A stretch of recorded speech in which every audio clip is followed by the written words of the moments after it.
এই কঠিন জামানায় এসেও কিন্তু আমাদের বউ শাশুড়ির এতটাই মিল আছে, যেইখানে বউ শাশুড়ি কেউ কারোর মুখ দেখে না, আর সেইখানে আমরা শাশুড়ি বউ গল্প করতে বসলে কখন রান্নার টাইম পার হয়ে যাচ্ছে বুঝতেই পারলাম না। 12:30 বেজে গেছে, দৌড়ায় গেছি তারপরে রান্না করার জন্য। আলহামদুলিল্লাহ 2টার ভিতরে রান্নাবান্না কমপ্লিট। গোসল সোর সেরে সব কিছু সেরে খাবার দিতে আসলাম এবার বাচ্চাদেরকে। তো এখানে ছিল বাইলে মাছ পেঁয়াজ কুচি দিয়ে উস্তে দিয়ে রান্না ছিল হাতে মাখায়, আর ওইখানে হচ্ছে দেশি মুরগি বাচ্চা হালকা ভুনা করে রান্না করলাম।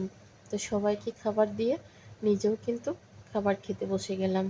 আসলে আমাদের বউ শাশুড়ির গল্প কিন্তু যখন শুরু হয় তখন মনে হয় কি যে মা মেয়ের ভিতরে গল্প হচ্ছে, ঘন্টার পর ঘন্টা পার হয়ে যায়, তার সাথে আমার গল্প কিন্তু শেষ হয় না।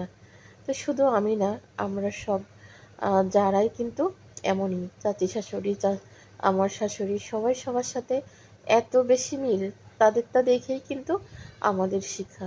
মাছগুলো হচ্ছে হলুদ মাখায় লবণ মাখায় সুন্দর করে একটু ধুয়ে নিচ্ছি।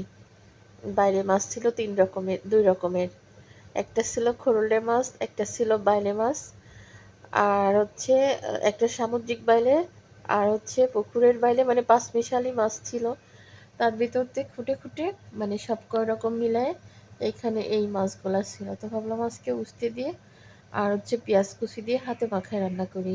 এইভাবে রান্না করে খেয়ে দেখি না, অনেক বেশি মজা লাগে। একদম মানে কড়াই পোড়া পোড়া করে রান্না করতে হবে। ফার্স্টেই তো দেখলেন কিভাবে একদম পোড়া পোড়া করে তেলের ঝোল রেখে রান্না করেছি।